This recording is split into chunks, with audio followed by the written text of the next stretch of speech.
Hi, I'm Mina Malik Hussain, and you're watching The Coffee Table, and boy, have we got a show for you. So, as I'm sure you guys have sort of gleaned by now, I'm very interested in the performing arts and the creative arts, and I'm sure all of you are as well. So today, we're going to take a really interesting, fascinating dive into a little bit about the history of performance in Pakistan and the unique role that the Khwaja transgender community plays in that. So today, joining us on set is Dr. Claire Pamment, who is an assistant professor of world theater, speech and dance at William and Mary University in Virginia. And joining us today is Anaya Sheikh, who by day is a marketing manager, but also happens to be Pakistan's first transgender stand-up comedian and is hilarious and is also my Auratnak friend. So hi, Anaya. Hi, Mina. And hi, Claire. Hello, Mina. Welcome to the set. Thank you very much. I'm very excited to have both of you here. Thank you. Oh, yes. It's always good to have friends on set, and this is one of those days. So I just want to sort of dive right in, because here we've got this really fascinating confluence of academic research and performance. And Claire, the way that, so let's sort of start at the beginning.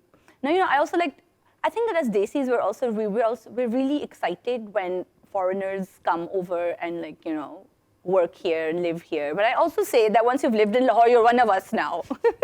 And you have lived in Pakistan for about 15 years. Yes. Fantastic. And now you're based in America. I am based in America. So tell me about your work here. Like a lot of your research, all your work is about performance, and you have written this fantastic book also called Comic Performance in Pakistan. So this is work that you've done on the band. Yes. And that is fascinating. Like for us, I think we've grown up with bands and with local comedy. And for us, I think that maybe we don't really look at it in an academic way at all. We don't really consider it. But it's really fascinating. So what drew you to this? I think my overall journey in Pakistan has been interested in marginalized performance cultures. Right. I mean, I was working with National College of Arts in setting up their theatre program, which unfortunately faced a number of hurdles. I've worked with PNCA, I've worked with CNED, I've worked with Beacon House National University. And for many of these young theatre programs, it was trying to find a way of teaching theatre which was absolutely grounded in South Asian and Pakistani culture. So my research really begins from those projects. And the band was something that many practitioners told me back in early days of 2003 had been sort of killed out by General Zia, and it's been pushed into a lower middle class performance arena. And that sort of, and with the attendant kind of social stigmas attached to being from a certain class as well. So that form of art was becoming synonymous with something that wasn't really mainstream at all. I mean, the stigma attached to the Marasi, although the Marasi, kya hai? I mean, it's the holder of culture. And to see bands, and I met bands who had been performing with Zulfikar Ali Bhutto, Nawaz Sharif, and it's not in such distant historical memory that bands were working across a class hierarchical strata.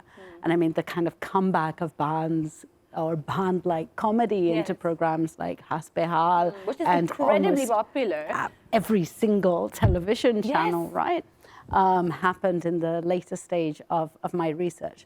So this project was largely with male comedians, and I do of the labor of pulling out histories and histories of marginalization, particularly around the British period. And most bands are men. Most bands are men, but I look at it as a mode, which does kind of travel. So I do also do some labor of pulling out female comedians in that as well.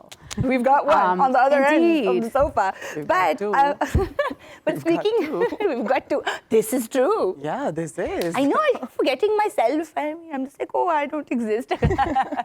Before Teesri Dhun, I've never had such experience like performing on the stage live in front of so many people. I used to do small skits in my university and college, but this was not same like Teesri Dhun, because Teesri Dhun was mainly focused on our culture, on our real stories. Yeah. I had 3 of my stories which were so close to me and which, you know, made me realize that I need to step up and I need to speak up for my people, for myself. Right.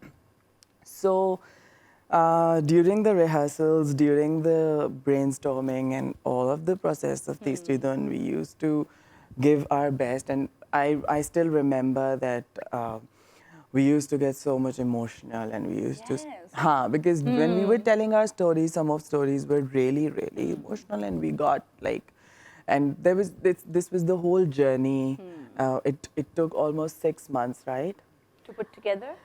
I think we had 3 months of and then 2 months 1 month on, 1 month. and then a break of sort of compiling the material together and then presenting it back to the group. And it was devised, so it was negotiating, archival research, other community members' interviews. I was working with Canadian academic Dr. Shanaz Khan at that time, so we'd done like 2 years of field research. Wow. I mean, not consistently, but we'd been working on compiling these narratives, and then we cast a group, including Anaya, and you've seen there the rest of our cast members. Some of whom have gone on to do Coke Studio. Yes, I see Lucky. Lucky and Gogi ji. Yeah. Activism and makeup design, all kinds of arenas. So it was a 3-month solid, committed cast working on the shaping of the material ready for performance, weaving their stories with the archival work too and other field research. So it was intense. It was. And we had no idea like how will it come on stage. But when we finally got at that point with the lights, with the stage, with all the things, we were like, wow. And this thing happened to me. It was the first day and we were doing the stage rehearsal at Alhambra.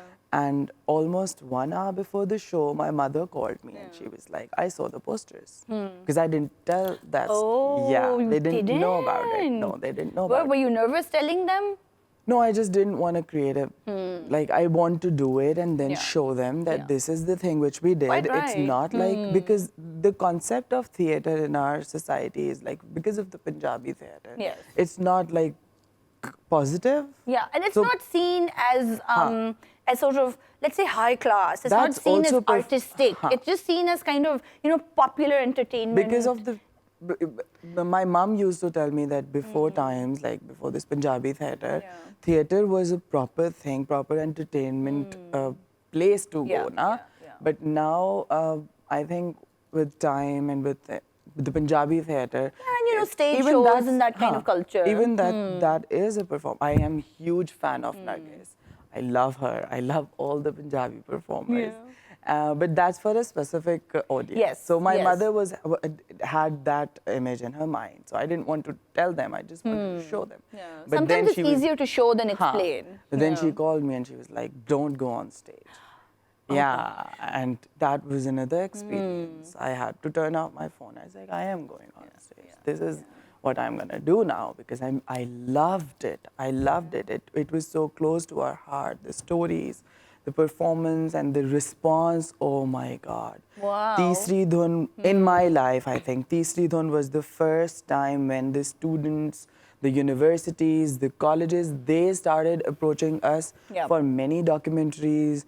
They started working on awareness. They started working with us without asking, what are you, who are you real, are you fake? Because before that experience, before Teesri Dhun, people used to do this a lot, like, it's still happening. Yes, and there's a lot of curiosity, but there's also a lot of ignorance, Yeah. and there's also a lot of misrepresentation.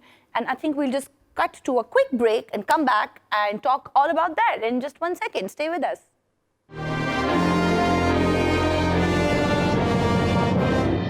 Hi, welcome back to the coffee table. We're talking to Claire and Anaya about performance, and we're talking about representation, and I'm having a lot of fun, as you can tell.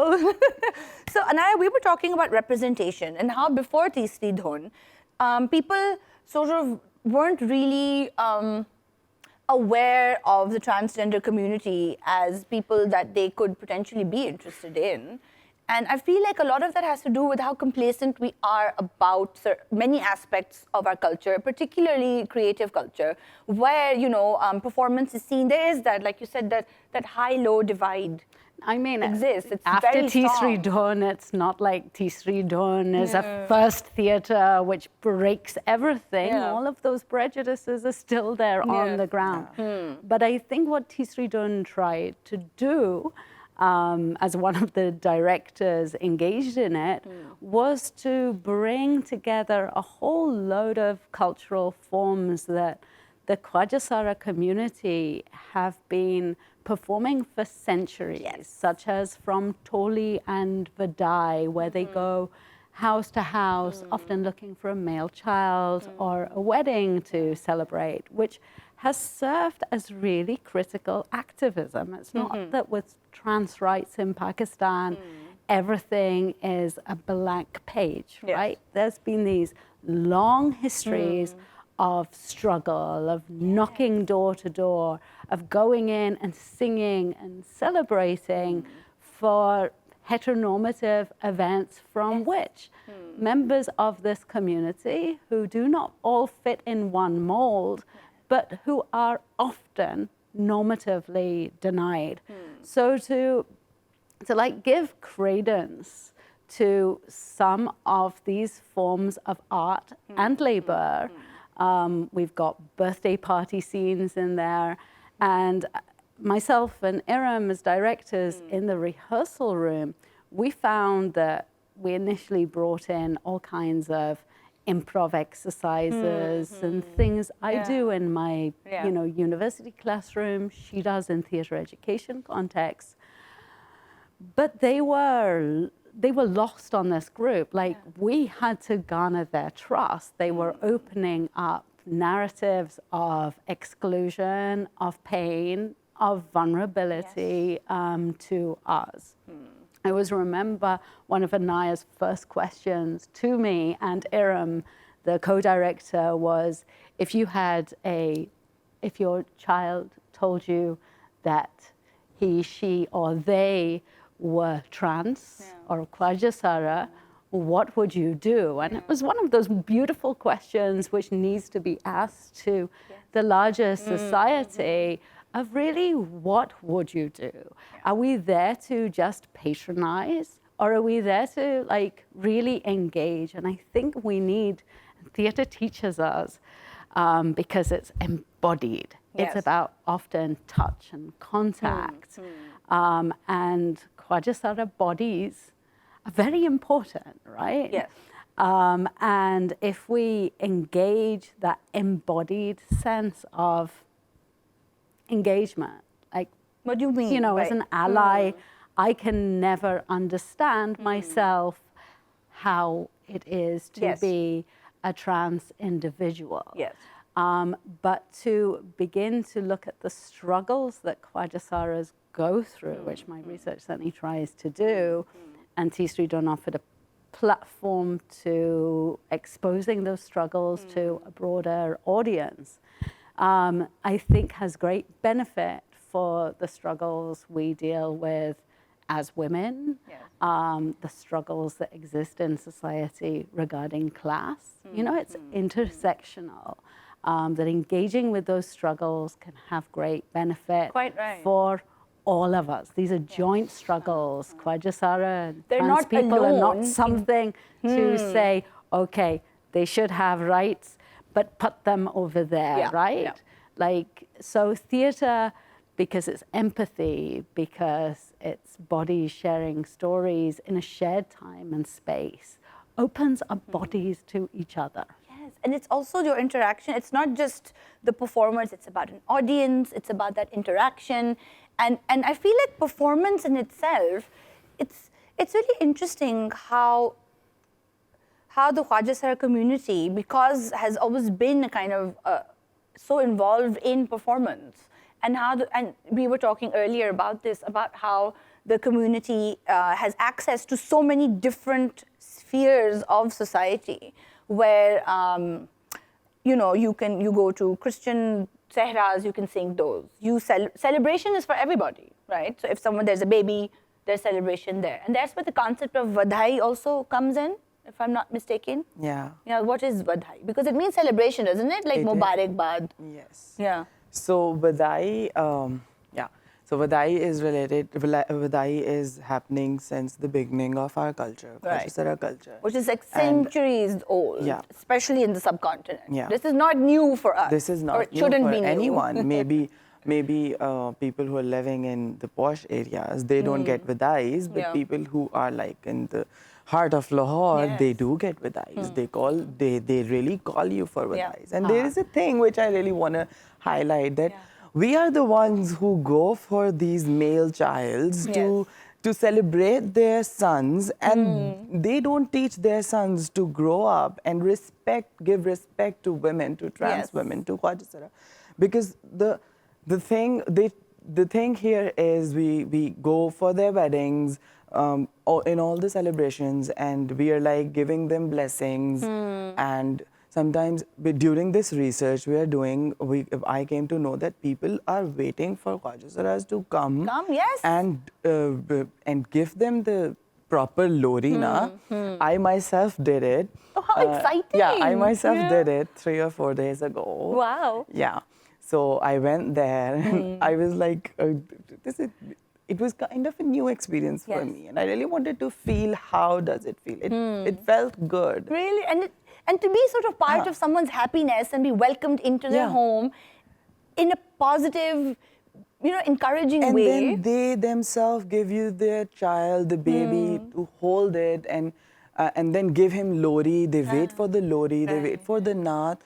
So this is kind of a thing which we need to allow the posh areas also. Quite right. We need to reclaim, Reclaim this our heritage space. and of ours. It As really Ma'am is. Claire said, that the awareness has been done since ages. Yeah, like, but this shouldn't be something new to us. But there is a distance it's now. not. In Pakistan, if we go, where, for trans rights, like in Europe or US, they had to fight for it. They had to tell them what transgenders are and blah, blah, blah. But here we got some edge because of the Khwaja Sara community, Yes. because Khwaja Saras were well renowned, even though the behavior was same, the discrimination, the stigma was same, but still they knew what Khwaja Sara community is. It wasn't a sort of alien concept that nobody really knew what it was.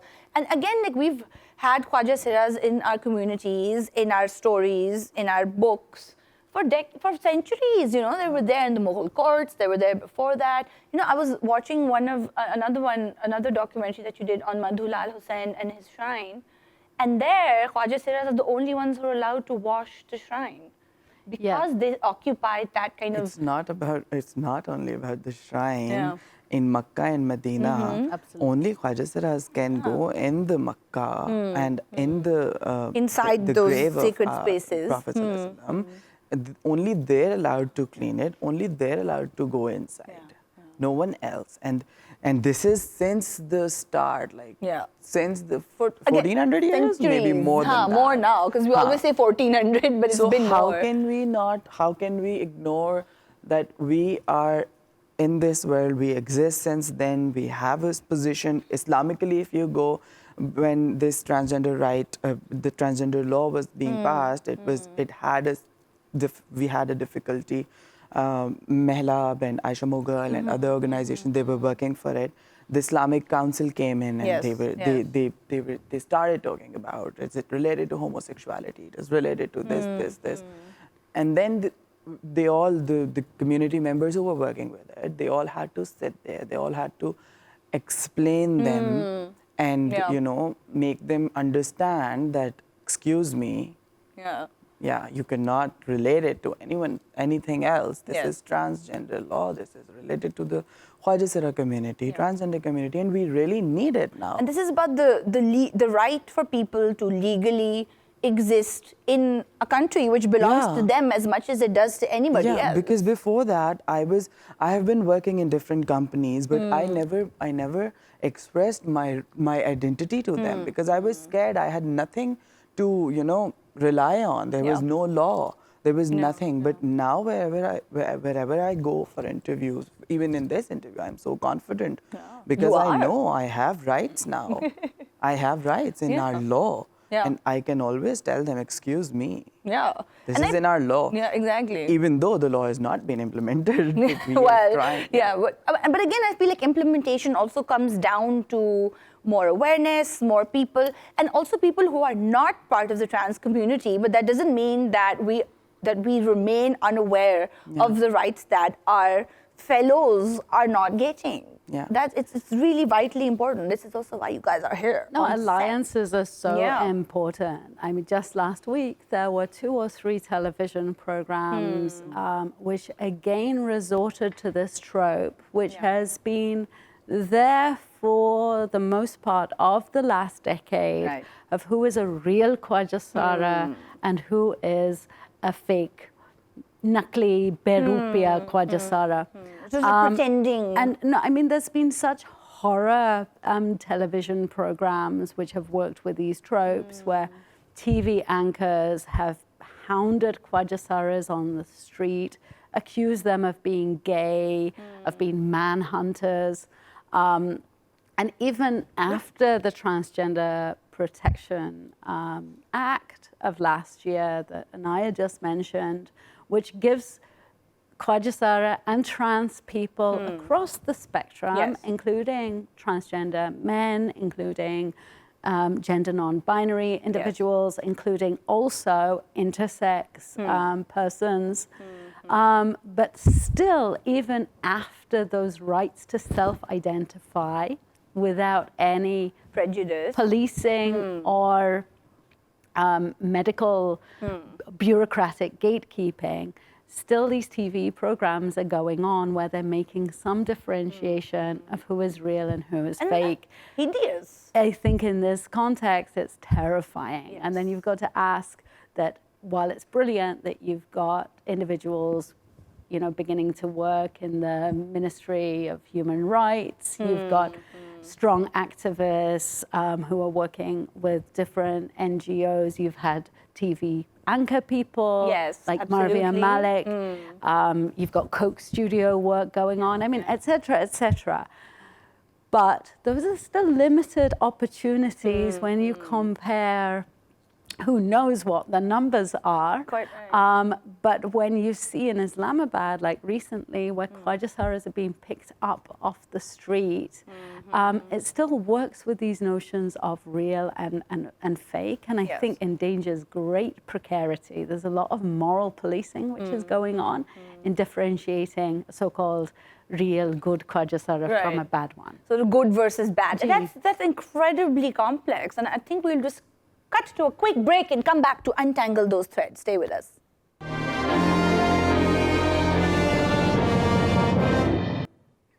Hi, welcome back to the coffee table. I'm having a fascinating conversation with Claire and Anaya about performance and the Khwaja transgender community in Pakistan. So Anaya, tell me, as somebody who does comedy and you do stand-up in English and in Urdu and improv, which are sort of, Western ways to do comedy. And coming from a culture where we are all used to some, like band comedy and that kind of Punjabi comedy. And since we are in Punjab and we are Punjabis, so, that's what we're most familiar with. Punjabi. You're not Punjabi? No, I'm not. I'm Urdu speaking. It's fine. We live but we live in Punjab, so, it's fine. We own it. Goodness. So how do you feel that comedy has given you an interesting way to interact with audiences and talk about your experiences as a trans woman? Do you think it's easier to do it that way? I think it is. In Teesri Dhun, I'm the narrator, and I remember when I first time acted it out, I was reading the script, and it was so flat. Ooh. It was so flat, and The performance or the script? the script, the first rehearsal, and everyone was like, it's good. You're good. You're Amazing. good. And then we kept doing it like that, but then Ma'am Claire was like, you need to add a little bit. Like, have you seen the performance, like Bhanj, exaggerated, with exaggerated actions and stuff? I was Had like, you seen no. Bhanj perform before? No, but I've seen a lot of. I didn't know that they're called Bhanj. I was a kid, like Mina. I'm young. I don't know. Still kid, Anaya.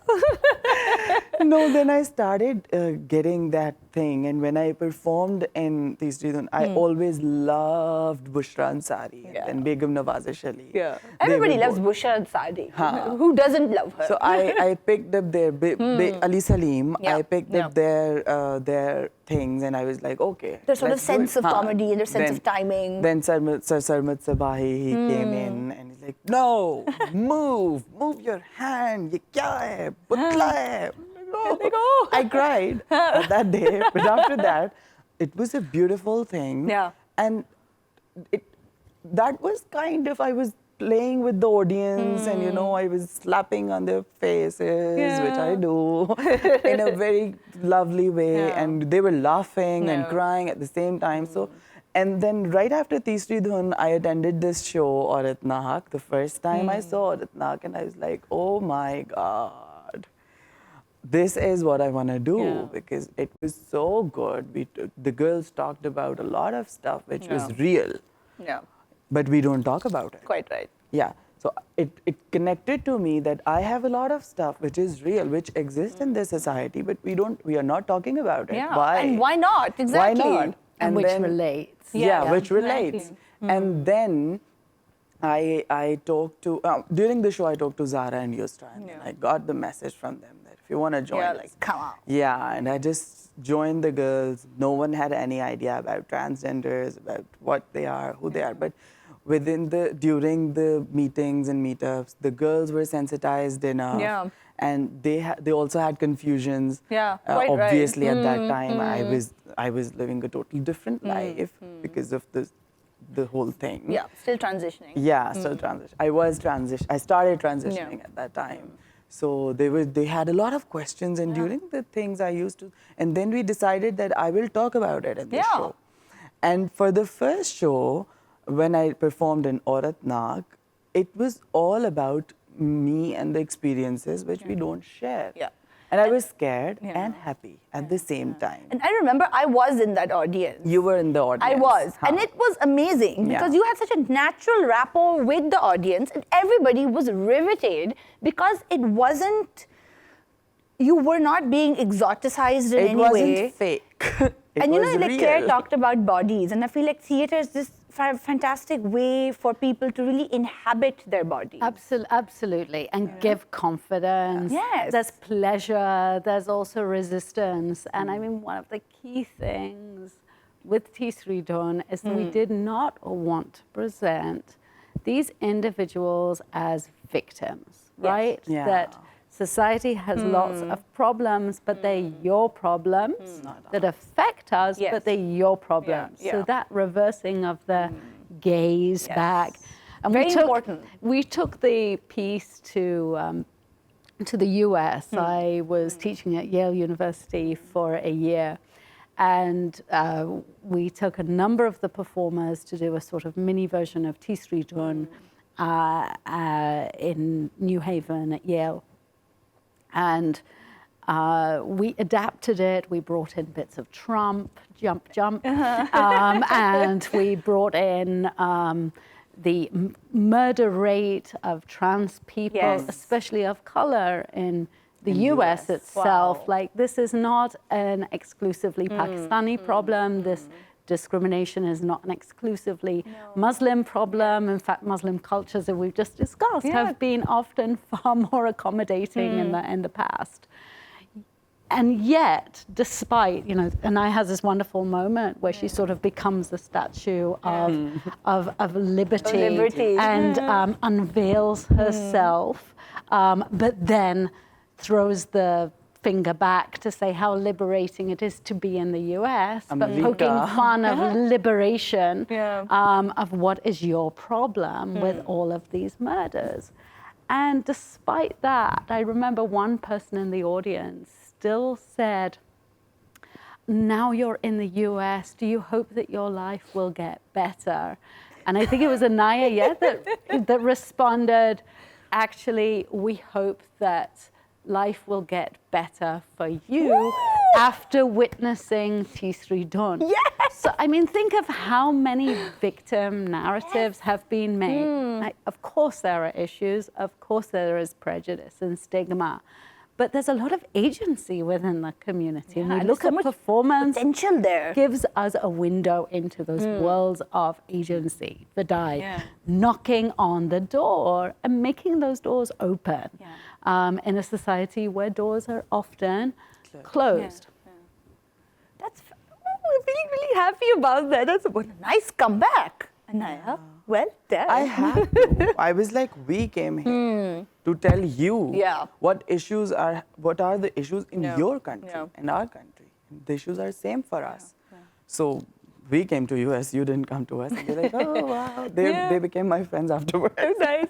Again, then that's really important as well, because that's when you speak to people who are different from you, and you speak to people you don't know things about. And that's why I find your work so important, Claire, because it comes from an academic perspective where I feel like it's carefully considered and thoughtfully investigated, but then also then translates into performance, which is this wonderful kind of flowering of, you know, when you think of, academics, you think of like, you know, books that are boring with no pictures. But then there's the Sidhon and there's a play, and that's something that everybody loves, and that's something that people can watch and be entertained by, but it's deeply rooted in your academic work, working closely with the Khwaja Sara transgender communities.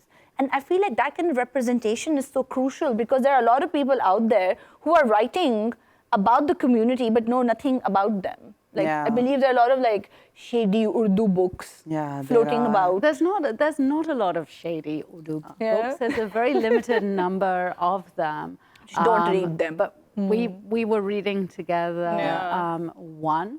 Let's not name it. No, don't name it, because I don't want people to go out and like buy it. But it also reminds me of some of the early research that was done on Khwaja Sara communities, on Hijra communities within Pakistan. But what you have at the beginning of the book, at least, it's a series of like interview segments, is what is your genital orientation? Right. It's a series of questions about this, and then it pulls out into a few other areas. But what is this fascination with trying to pin down the ontology, essentialism of bodies? Bodies move.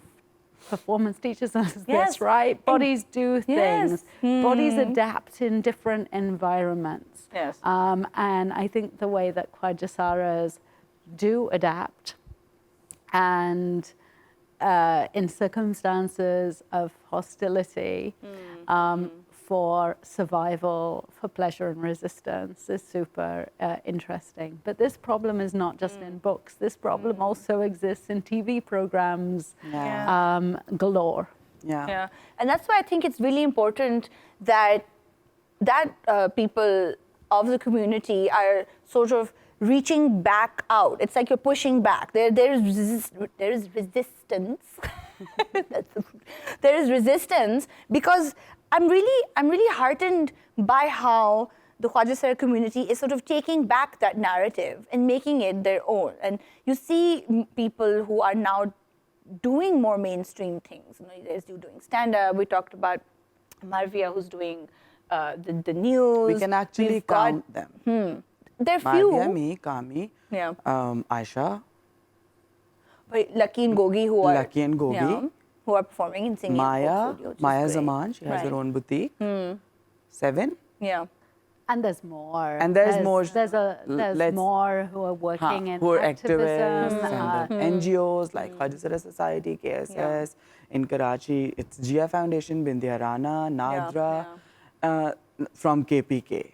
Nadra and that is where it's the worst off, isn't it? Because it's not, it's bad enough that the community is being sidelined as seen as like a third kind of group, but to be dehumanized in that way, where you're not seen as a person in any capacity, is terrifying. Yeah. But there's a lot of class violence. It's not just gender violence, right? There's an awful lot of class violence in there. So, you know, and I was running through names, which probably expands maybe 3-4 times what you've just given of people who are kind of key icons in the media, doing like important work and have a lot of love and respect from all of us.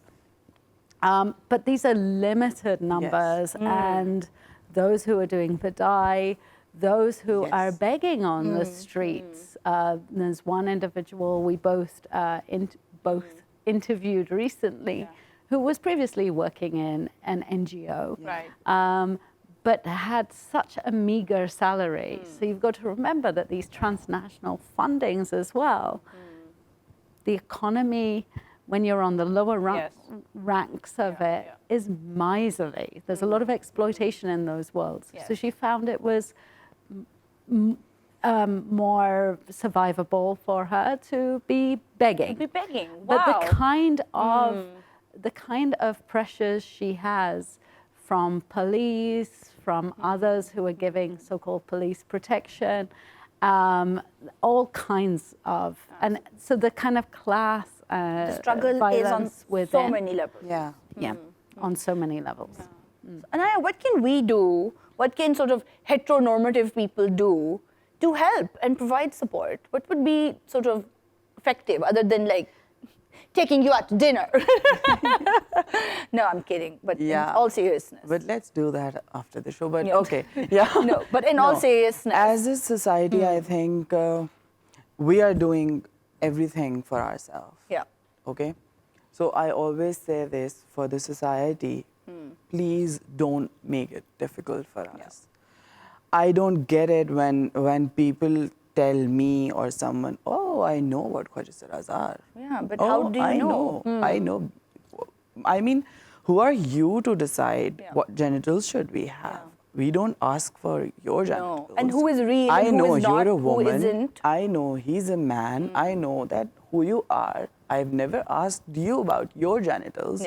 Why should I tell you about my genitals? Exactly. Why should we always have to go through this fake, real, fake, real, fake?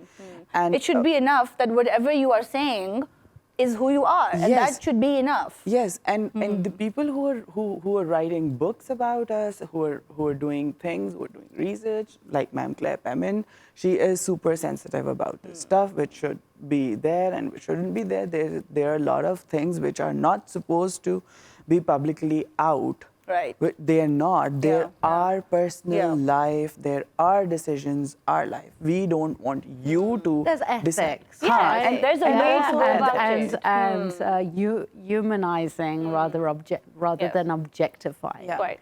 It was. So it's important. I was quite upset. He wrote something about the love life and the lovers. Oh gosh. And many things there because I know what's real, what's not. Right. So we were also laughing that this is not even true. This is nonsense. This is not even true. This is not even how it happens. So the best thing to do is to reach out to somebody who you know and ask questions. Is that like the best way to do it? Is to inform, educate yourself. If you want to educate the society, should. yes, you should always bring the positive message. If you want to do something for us, please show them the real us. You don't talk about people.